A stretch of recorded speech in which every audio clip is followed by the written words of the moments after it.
नमो तस्स भगवतो। हेलो साथियों, नमो बुद्धाय, जय भीम। मैं डॉक्टर बाल गंगाधर बागी, स्टार नालंदा में आपका स्वागत है। साथियों, आप मेरे हाथ में डंडा देख रहे हैं और एक डंडा जो है एक चरवाहे बच्चे का है जो बजहाँ ताल पे जो है अपनी भैंस चरा रहा है। बजहाँ ताल कपिलवस्तु में है। साथियों, हमारे सामने भैंस चर रही है और आपको हैरानी हो रही होगी वीडियो देख करके कि मैं प्रोफेसर हूँ विश्वविद्यालय में और आज एक मैं चरवाहे की भूमिका में वीडियो क्यों बना रहा हूँ। साथियों, भारतीय समुदाय में किसान का उपहास उड़ाया गया, चरवाहों का उपहास उड़ाया गया, कपड़ा धुलने वालों का उपहास उड़ाया गया और चमड़े का काम करने वालों का उपहास उड़ाया गया, मिट्टी के बर्तन को बनाने वालों का उपहास उड़ाया गया, दूध का उत्पादन करने वालों का उपहास उड़ाया गया और सबसे ज़्यादा यादवों का उपहास उड़ाया गया कि अहिर मिताई तब करे जब जगत मीत मर जाए। मतलब अहिरों से दोस्ती नहीं करना चाहिए, जब दुनिया के सारे मित्र बन जाए तो उनके बारे में सोच सकते हैं। इतना नेग्लिजेंस किया, इतना नकारा, उसका कारण है कि वो भैंस चराते हैं। साथियों, भैंस पशु संसाधन है। लेकिन साथियों, आपको मैं बता दूं, भगवान बुद्ध को एक चरवाहे बच्चे का साथ मिला था। ये कहानी बहुत लंबी है, आप वीडियो में बने रहिए, मैं विस्तार से इस बात को बताता हूँ। साथियों, भगवान बुद्ध जब उरुवेला ग्राम में ध्यान साधना कर रहे थे तो ध्यान साधना करते हुए जिस बोधि वृक्ष के नीचे वो बैठते थे उसकी तना उनको चुभती थी, क्योंकि अगर आप रफ़ लकड़ियों पे बैठेंगे तो आप आसानी से नहीं बैठ सकते। आज लोग सोफ़ा पे बैठते हैं, अच्छी कुर्सी पे बैठते हैं। तो भगवान बुद्ध को जब वो लकड़ियाँ चुभ रही थीं तो उन्होंने कहा कि ऐसा मैं क्या करूं कि मैं ध्यान साधना में मेरी बाधा ना हो। उसी गांव का एक बच्चा था जिसका नाम था स्वासित, उरुवेला ग्राम का, और उरुवेला ग्राम के जो प्रधान थे रामभूल, उनके यहाँ वो भैंस चराता था और वो दिन भर भैंस चराता था, घास इकट्ठा करता था और घास इकट्ठा करने के बाद वो बच्चा जो है भैंस पे लाद करके निरंजन नदी के पार उस गांव में जाता था और उससे जो उसको पैसा मिलता था, अनाज मिलता था, अपने भाइयों बहनों का भरण पोषण करता था, क्योंकि उसके माता पिता एक्सपायर कर चुके थे। वो तनहा बच्चा था। एक चरवाहा बच्चा जो अपने भाइयों बहनों का पालन पोषण कर रहा था, वो किसी की भैंस चरा रहा था। भगवान बुद्ध एक दिन वो धूप से परेशान था, हाथ में हंसिया लिया हुआ, भैंसें उसकी चर रही थीं। उसने कहा मेरी भैंसें कहीं नहीं जाएंगी और ये बैसाख का महीना था, मैं चल करके थोड़ा सा घने जंगलों में थोड़ा सा छाँव में आराम कर लेता हूँ। वो बच्चा जब घने जंगलों में आराम करने के लिए गया तो देखता क्या है कि वहाँ पर जो है एक सन्यासी जो है तपस्या कर रहा है। वो बच्चा सहम गया और रुक गया। उस सन्यासी बच्चे ने जो है जब आगे बढ़ा तो देखा कि सन्यासी उठ गया। सन्यासी 7-8 कदम चला और वो सन्यासी फिर पीछे मुड़ करके देखा तो मुड़ करके देखता क्या है कि एक बच्चा हाथ में हंसिया लेकर के खड़ा है। हाथ में हंसिया लेकर जब वो बच्चा खड़ा था तो सन्यासी मुस्कुरा करके बोला कि तुम मेरे पास आओ।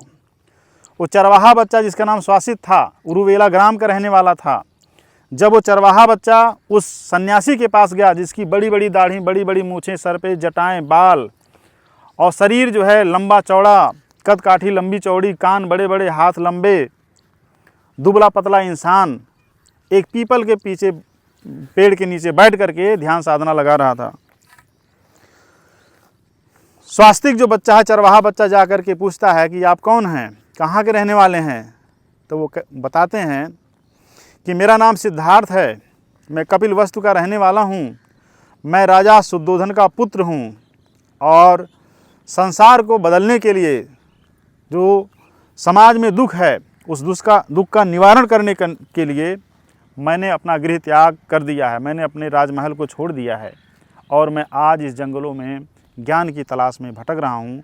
मैंने 5.5 साल तक ध्यान साधना किया, लेकिन 5.5 साल तक ध्यान साधना करने के बाद मुझे ज्ञान प्राप्त नहीं हुआ और अब मैं जो है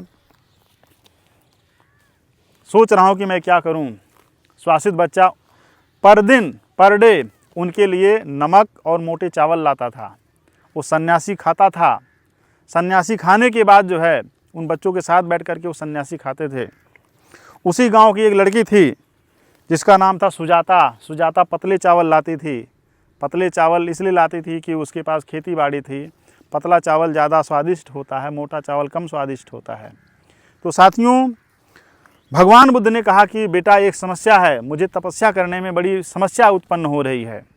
उसने कहा बताइए मैं आपकी क्या मदद कर सकता हूँ। तो भगवान बुद्ध ने कहा कि बेटा मुझे तुम थोड़ी सी घास दे दो जिस पर मैं बैठ करके ध्यान साधना करूँगा, क्योंकि ये जो पेड़ है उसकी तना हमको चुभती है। तो स्वासित बच्चे ने भगवान बुद्ध के तपस्या के लिए आसन बनाया और उस आसन पे बैठ करके भगवान बुद्ध निरंजना नदी के किनारे उरुवेला ग्राम में ध्यान साधना करते थे।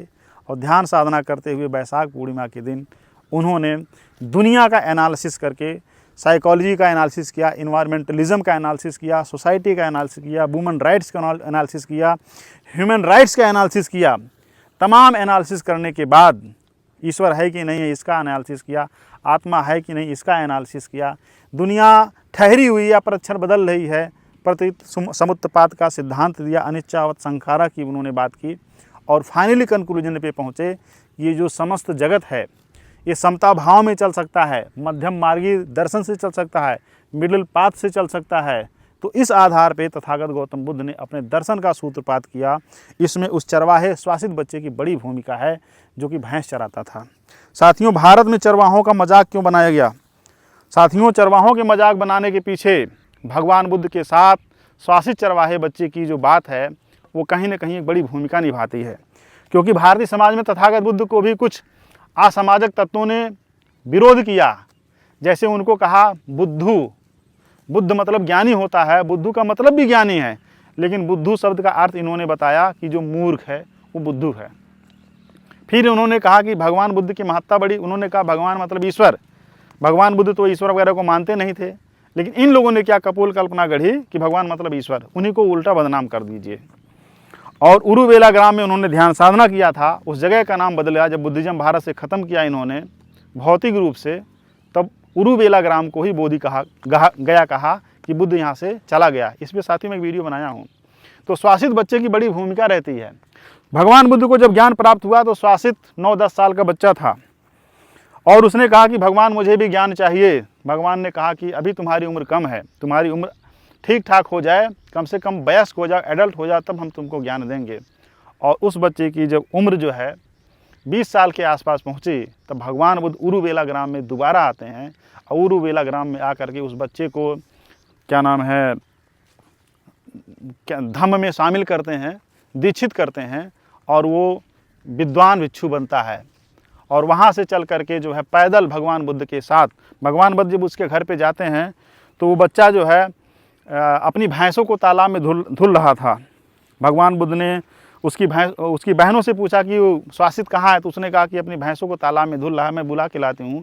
तो भगवान बुद्ध ने कहा नहीं, तुम बुलाने मत जाओ, मैं खुद ही जाता हूँ उससे मिलने। भगवान बुद्ध स्वासित से मिलते हैं, स्वासित को धम्म में दीक्षित करते हैं, उसके यहाँ रात विश्राम करते हैं, सुबह निकलते हैं और उरुवेला ग्राम से चलते चलते राजगीर पहुँचते हैं। राजगीर में जो है बेड़ूवन था, बेड़ूवन बुद्ध विहार में वो विश्राम करते हैं।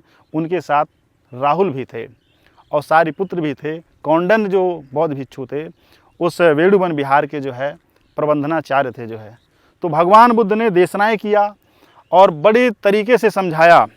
कुछ बातें चूँकि वो चरवाहा बच्चा था, उतना पढ़ा लिखा नहीं था, तो उसको काफ़ी चीज़ें समझ में नहीं आ रही थी। तो एक बार क्या हुआ कि राहुल ने पूछा कि स्वासित तुम्हें कुछ समझ में आ रहा है? तो उन्होंने कहा भगवान ने जो मुझे चीज़ें समझाया उसमें से काफ़ी बातें मुझे स्लिप कर गईं। तब उसने जो है, थोड़ा सा इधर आ जाइए, तब उसने जो है राहुल ने कहा कि स्वासित आप जो है आनंद से पूछिए, क्योंकि आनंद जो बात बताते हैं, भगवान बुद्ध जो बात बताते हैं सबको, आनंद उसको अक्षर से याद कर लेते हैं। आनंद की मेमोरी सबसे ज़्यादा स्ट्रॉन्ग है। तो साथियों एक बात और भी आपको बता दूं कि आनंद और उपाली संघ में दो ऐसे विद्वान लोग थे जिनकी मेमोरी सबसे ज़्यादा स्ट्रॉन्ग थी। और इसीलिए विनय पिटक का जब संपादन किया गया तो उपाली जो नाई समुदाय से थे, कपिलवस्तु के रहने वाले थे, उनके लीडरशिप में जो है उसका संपादन हुआ। और ये संपादन हुआ राजगीर की सप्तपदी गुफा में, जिसका पूरा प्रबंध कराया था अजातशत्रु ने। तो साथियों, चरवाहों की क्या भूमिका रही भारतीय सभ्यता, संस्कृति, दर्शन के निर्माण में, ये किसी से छिपा नहीं है। अगर ये चरवाहे अपनी गाय और भैंसें इन झील, तालाब, पोखरों के किनारे, दरिया के किनारे कछारों में ना चराएं तो इससे पैदा होने वाला जो दूध उत्पादन है, जो मांस का उत्पादन, जो चमड़े का उत्पादन है, इनसे जो ट्रांसपोर्टेशनल काम लिया जाता है, इस देश की अर्थव्यवस्था पशु संसाधन पे और कृषि संसाधन दोनों पे निर्भर है। तो पशु और कृषि दोनों के एक कॉम्प्लीमेंटेटर हैं, इसलिए किसी देश की अर्थव्यवस्था में पशुओं की भूमिका को खारिज नहीं किया जा सकता और पशुपालकों की भूमिका को खारिज नहीं किया जा सकता।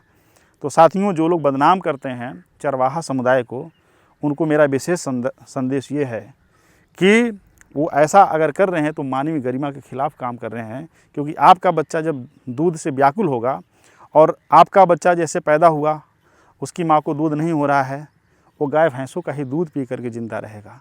तो अगर चरवाहों का आप मजाक उड़ाएंगे, उनको डिग्रेड करेंगे, तो शायद हो सकता है कि आपके बच्चे सर्वाइव ना कर सकें। ये बहुत बड़ी बात है साथियों।